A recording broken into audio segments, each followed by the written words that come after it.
They should have brought that murderer out here to listen to my talking. Tonight, the family of Ashlee Shingoose gets the rare opportunity to speak in court after their daughter's killer has already been sentenced. We bring Tanya home. Will Sean Lamb be charged for her? Because they said no body, no evidence. A Winnipeg family reacts to the news that a search will happen for their loved one 14 years after she was murdered. It's never too late to learn about your identity, about your language, about your songs, about your dances. And we'll hear from Notorious Cree on connecting with culture.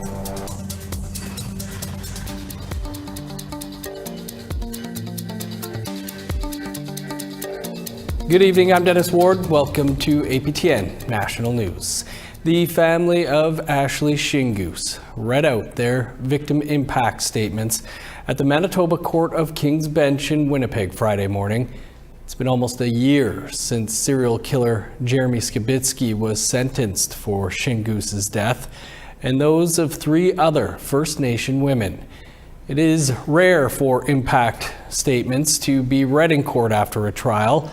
However, the judge in charge said the circumstances are exceptional. APTN's Kristen Achkete was at the courthouse and brings us this story. It was an emotional day for the family of Ashlee Shingoose, who finally had the chance to read their victim impact statements in court, with Chief Justice Glenn Joyal calling it a deserved opportunity for the family. Justice Joyal began by calling the hearing necessary under exceptional circumstances. He added, "It is an opportunity to acknowledge the dignity of Ashlee Shingoose, to acknowledge who she was, where she came from, who she loved, and what was lost through her." A buffalo headdress, a red ribbon dress, and an Ashlee Shingoose banner was in the courtroom to signify her presence in spirit. Shingoose's killer, Jeremy Skibitsky, chose not to attend. Only his lawyer was present. They should have brought that murderer out here to listen to my talking, to listen to me, how I feel. That's what I wanted. Speaking to Justice Joyal and crying at times, Ashlee's father, Albert, said the court failed him, with Skibitsky not present to hear what he did to their family. "I wish he was here. I would have said to him, he took my Ashlee away. Who is going to look after my grandson and her kids? I am very, very sad and angry. Now we will have to try and explain to my grandchildren what happened to their mom. I'm at a loss." Kyra Wilson, Grand Chief of the Assembly of Manitoba Chiefs, showed her support for the Shingoose family. You know, today was a difficult day to listen and to hear the family's hurt that they're experiencing. In court, Ashlee's mom, Teresa Shingoose, said, "I was really close with my daughter when she came home, and she used to always call me when she was here. Then all of a sudden, nothing. When we got my daughter's jacket a couple days ago from the Winnipeg police, it was a very heavy day for me." The family also lost Ashlee's daughter, 14-year-old Dana Shingoose, during the winter of 2023, when she froze to death back home in St. Teresa Point. She couldn't handle the pain. It put her into unsafe situations, and that's how we lost her. She was just a child, and now she's gone too. The family of Morgan Harris and Mercedes Myron gave their victim impact statements last year in July, before Winnipeg serial killer Jeremy Skibitsky was sentenced life in prison with no chance of parole for 25 years for 4 counts of first-degree murder. At that time, no one spoke for Shingoose in court because her identity was unknown and was given the name Buffalo Woman or Mashkode Bizhiki'ikwe, and police were only able to provide these pictures of a baby fat jacket they believe she wore before her death. Shingoose was positively identified in March of 2025 after investigators found her DNA on a cigarette in Skibitsky's apartment and on her leggings Skibitsky threw away. He also identified her through police photos. Winnipeg police believe after Skibitsky killed Shingoose in 2022, he put her remains in a garbage bin. They also believe Shingoose was his first victim, followed by Morgan Harris, Mercedes Myron, and Rebecca Contois. While the court process is over, the family must now focus on trying to bring Ashlee home and help search the Brady landfill. We will find her, take her home, and have some sort of closure. And the pain, I just want to say, will always be there. I want to thank everybody for their support. I want to thank everyone. Let's keep this love going. We are going to bring her home. We are going to do it together. Mashkode, APTN National News, Winnipeg. Sue Caribou, the aunt of the late Tanya Neepanak, whose remains are also believed to be in the Brady landfill, was also in court to support the Shingus family. She said today's hearing brought up a lot of memories of the man accused of killing Tanya. Sean Lamb was accused of killing her, but never convicted due to a lack of evidence. He was, however, convicted of manslaughter for killing two other women, Carolyn Sinclair and Lorna Blacksmith. He was sentenced to 20 years in 2013.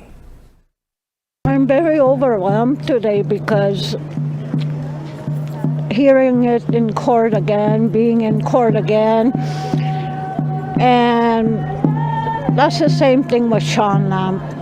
Same, it's like a replay. Every time I come to court, it's the same thing. No justice for our loved ones. If we bring Tanya home, will Sean Lamb be charged for her? Because they said no body, no evidence. I'm afraid for the next generation. Where is our justice system for the next generation? It's so, we don't have no justice right now.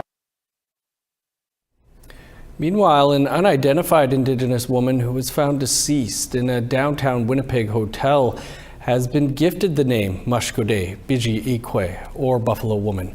It is the same name that was given to Ashlee Shingoose, one of the 4 First Nations women slain by a Winnipeg serial killer before her identity was known. The name was gifted in ceremony with the blessing of Ashlee Shingoose's parents. On August 10th, 2024, the body of the unidentified adult female was discovered in the stairwell of the Manwin Hotel on Main Street. Investigators have been working for some time to learn who this woman is and continue to search for someone who knows her story. Winnipeg police say this is not a criminal matter. They say the goal is to connect the woman with her family. Thelma Morisseau, who helped give Shingus the name Buffalo Woman in 2022, explains the meaning behind the name, which originated with Mary Roberts, a well-known grandmother from Roseau River. We felt that passing the name on to this beautiful sister would be very appropriate. And so we did pipe last night. We lifted the pipe at the request of missing persons. And I was presented with tobacco, and I filled my pipe. We talked about what we were going to do. We talked about the story, about where that name came from. We honored Noje Kweba, who was that grandmother that went fasting. The family of Ashlee Shingoose was on hand for the event. On Wednesday, Jean Bowers, chief of the Winnipeg Police Service, returned a baby fat jacket to the Shingoose family. Prior to Shingoose being identified, it was the only piece of evidence police had into her identity. Yesterday, my family and I, we had received Ashlee's coat. That was that's one step ahead to give us that strength to carry on. Even though when we cry, the tears is just a happiness for me that we are going to bring Ashlee home. And you can find much more on the events that unfolded today over on our website, aptnnews.ca. Time to take a quick break, but stick around. There's more to come.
Welcome back. In the city of Winnipeg, a motion to ban encampments of homeless people in areas where children gather has been put to City Council.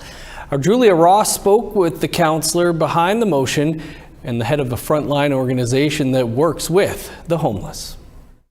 Encampments in Winnipeg continue to grow and spread into different neighborhoods, despite the NDP government's election promise to end chronic homelessness. City Councillor Cindy Gilroy has tabled a motion to ban encampments in areas where children gather, places like community centers, parks, playgrounds, and splash pads. I'm hoping that the motion will bring that, that people understand that that's not a place that they can set up shelter, and that I'm hoping that it will lead to a greater discussion on what we're going to do with the growing encampment situations that we are having. Gilroy says she has received calls reporting children finding weapons and knives, witnessing a fight, and that daycares have started doing neighborhood walkthroughs before letting children play. The daycares around the neighborhood have come to me, and they were really concerned about weapons and needles and other drug paraphernalia that they were finding, and just some of the escalation that was happening at some of the parks where kids were playing. Gilroy says her efforts to limit the effects of the encampments haven't worked. I've tried to do various motions to try to deal with the problem, get parks cleaning up a little bit more, and some of that worked, but I think the issue is increasing. People who work with the unhoused agree things are getting worse, but problems like this won't get eliminated because an encampment is no longer there. Someone not getting food that day if we can't find them on outreach, or if someone's using substances, it could be an overdose that we're unable to respond to or provide resource to, or they're not where their friends know they are. Jamil Mahmood leads the Main Street Project. They offer help to the homeless and people struggling with substance use or mental health challenges. To him, instead of focusing on a ban, investing in mental health crisis outreach teams is an appropriate response. Ideally, if this comes into pass, there's actually a plan for how we manage this, how we mitigate any other life safety concerns for folks, and an actual strategy for dealing with, and not just enforcement. Gilroy hopes her motion before City Council will kickstart discussions if passed in September by vote. We're going to have to figure it out as a city. Of course, we wish, other governments were at the table, but at the end of the day, the people call us, not the province and not the federal government. So we're going to have a plan of action as a city. She hopes the city and organizations will be able to come together on the issue. The organizations are going to have to play a key part in this. I'm hoping that we can tap into a lot of the great workers that are out there right now. Mahmood says that Main Street Project has yet to see data justifying the motion for a ban, making it hard for the organization to help build a plan. We'd love to see that and be able to work collaboratively as a sector to figure out how we address what the root causes are of these concerns, and not kind of a temporary solution that maybe makes more risk for our community. Both Gilroy and Mahmood want the city to work with organizations and hope for a more open dialogue. City Council will begin discussions on Gilroy's motion in September. Julia Ross, APTN National News, Winnipeg. The Sault Ste. Marie Indigenous Friendship Centre is organizing a protest. It's against a pair of government bills designed to expedite mineral exploration and is calling on other friendship centres to follow suit. It's a rare move, as friendship centres in the past have traditionally stayed away from partisan causes. APTN's Mike McDonald reports.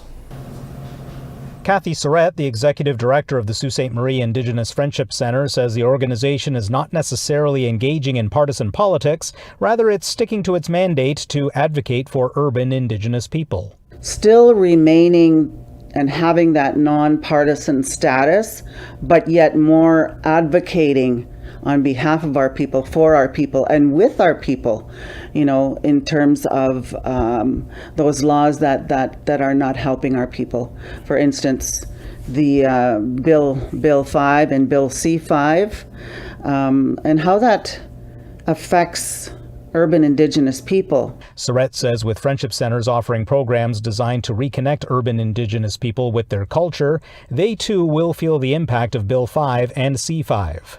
In terms of having, cultural camps such as moose hunt camps, so that we could teach the men in the urban Indigenous areas to hunt and to fish And if this Bill 5 and Bill C5 are pushed through, that is going to limit, again, access to the lands where we need those lands to teach our people. Surratt adds the potential impacts of Bill 5 and C5 should be top of mind for all Indigenous people. It's time that our people really look at what we are doing, what we are saying, hearing what we're saying.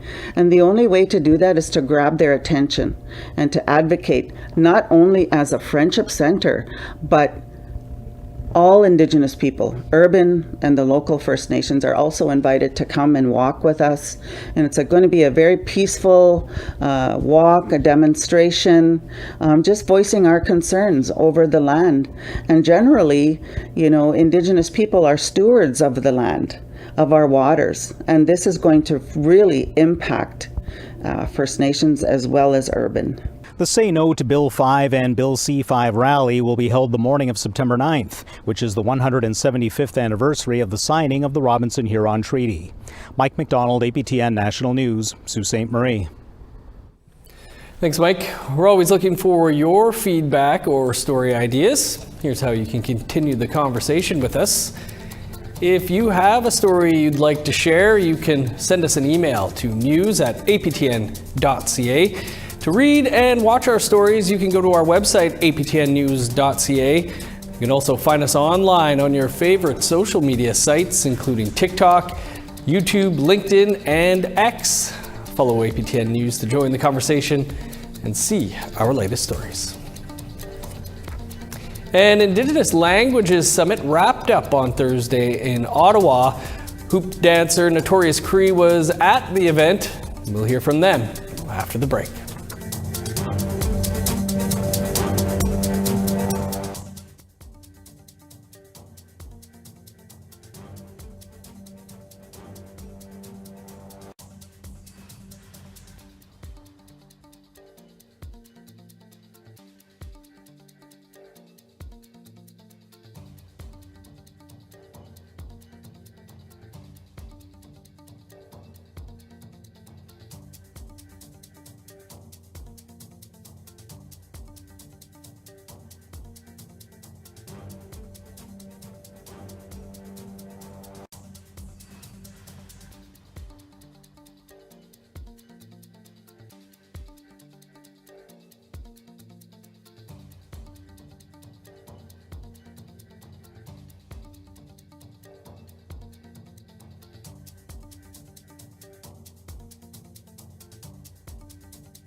Welcome back. Time now for our photo of the day. Kaya Spence shared this photo of the Northern Lights and Big Dipper constellation as seen from Tatasquiac Cree Nation in northern Manitoba. Thanks, Caius. I wonder if you're named after the band. Send your photos to share at aptn.ca for the chance to be featured as our next photo of the day. Now let's take a look at tomorrow's weather forecast. Starting on the East Coast, sunny and 24 in Charlottetown and Halifax. 18 with showers in Kuujjuaq, cloudy and 10 for Nain. Sunny and 33 in Montreal, cloudy and 26 in Val-d'Or. 28 under sunny skies in Sault Ste. Marie and North Bay, 34 in Ottawa. Cloudy and 23 in Thunder Bay, 16 in Sioux Lookout. 17 and sunny for God's Lake and the Paw, 18 in Norway House. 24 under sunny skies in Winnipeg, 21 and sunny in Dauphin. Sunny and 31 in Regina, 24 in North Battleford. 21 in Meadow Lake, 16 in La Ronge. In northern Alberta, showers and 14 in High Level, 18 in Fort Chipewyan. 24 with rain in Edmonton, sunny and 32 in Medicine Hat. 19 in Vancouver, sun's out and 25 in Kamloops. 20 with showers in Prince George, 16 in Smithers. 10 in Old Crow, rain and 12 for Whitehorse. Sunny and 20 in Yellowknife and Wrigley, 18 in Norman Wells. 7 in Sax Harbor, sunny and 12 in Polituck. 13 in Baker Lake and Chesterfield, 15 in Arviat. 6 in Resolute and Igloolik.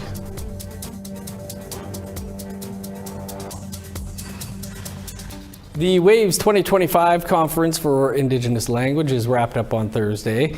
The conference celebrated the revitalization of Indigenous languages and Indigenous culture. Our reporter Savannah Craig spoke with a hoop dancer who hopes to inspire Indigenous youth to reconnect to their culture.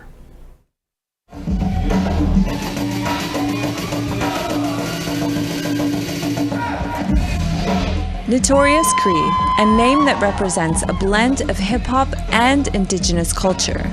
That's just what this dancer does. Known personally as James Jones, Notorious Cree is one of the top 5 hoop dancers in the world. I started out as a street dancer, hip-hop dancer, and when I started doing traditional hoop dancing, when I would do youth shows, I would kind of blend those two cultures together. So I would blend some of the hip-hop with the hoop dancing. Jones says his hoop mentor encouraged him to intertwine the two.